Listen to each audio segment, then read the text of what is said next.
Hello students. Uh, Today I'm going to discuss some Tifr problem, Tata Institute of Fundamental Research problems.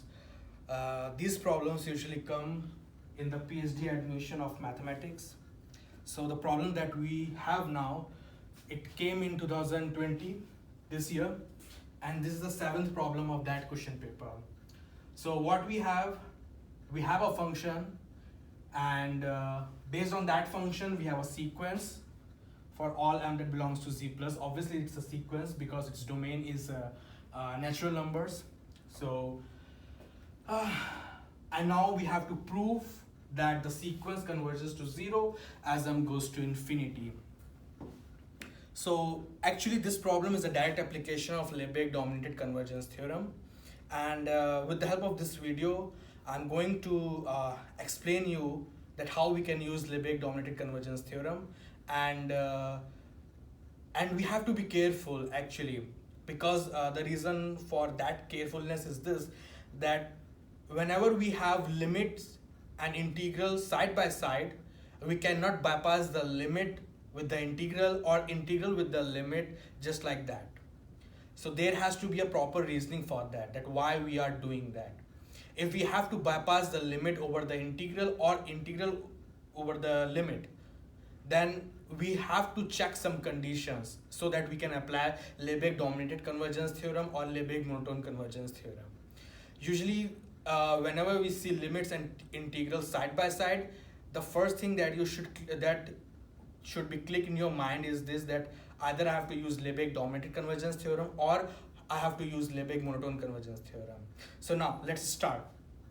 We have am defined in this manner. Okay, now you can see that the integral is defined from 0 to m. This is not good actually.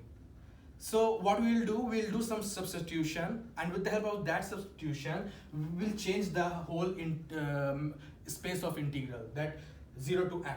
So the substitution that I'm going to use is t equals to mx, and I don't think that there is any other substitution that you can use. So if t equals to mx, then with the help of this substitution what you can get 0 to 1 f of mx dx. Okay, and now what is function? The function is already defined in this manner, which is natural log of 2 plus x divided by square root of 1 plus x, and x is greater than or equals to 0. So with the help of this thing, what you can get essentially this thing. So at the end of the day, what you have this thing. Okay, let me say one more time what we have. What is am? Am is nothing but 0 to 1 integral natural log of 2 plus mx divided by the square root of 1 plus mx dx. Okay, now let's proceed further. So this part is simplified. Our am is now simplified in such a manner that we have the space of integral as 0 to 1, right? Now what we have to do after that, we have to bound this thing. This is called as integrand, right? So we have to bound this integrand. So for boundness, what I'm going to do, I'm going to consider again. So let's say this thing is gm, this integrand is gm. Okay, so for boundness, after consideration that this is gm, we'll take the absolute value, we'll take the mod, we'll take the absolute value, right? So this is the absolute value. Once again, absolute value of gm is absolute value of natural log of 2 plus mx divided by the square root of 1 plus mx. Now you have to make sure that x belongs to 0 to 1. Okay, so x belongs to 0 to 1.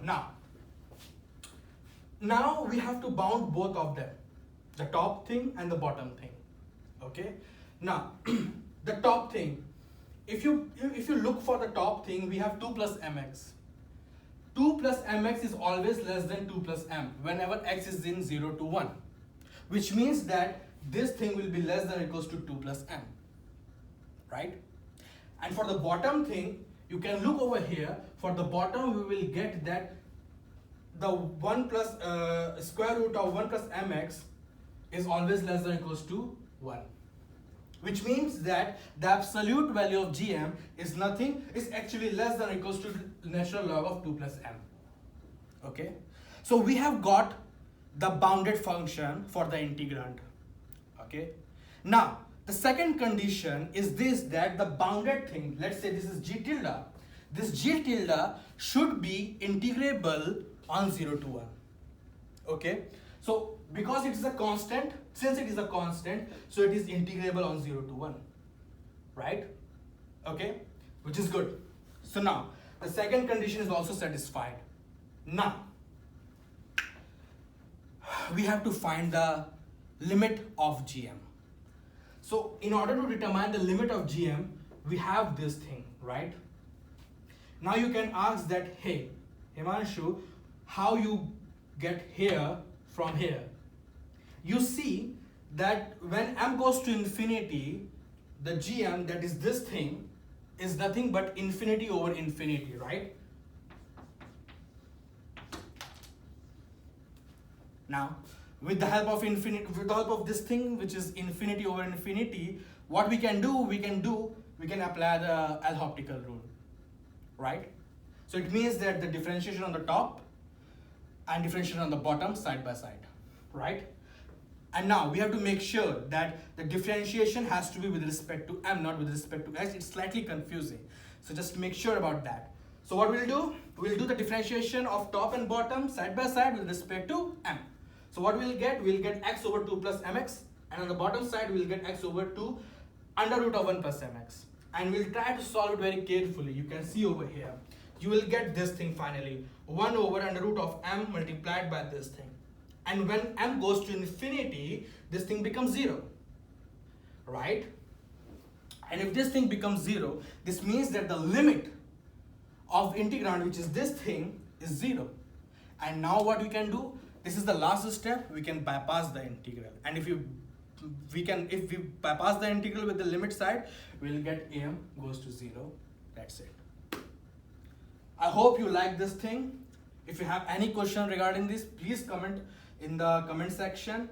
I'll be glad to explain it to you in this comment section. I hope you like it once again. Please do like, subscribe, share this video as much as you can. And I think this is a good problem, this is a decent problem. And we'll try to explore more in the next video.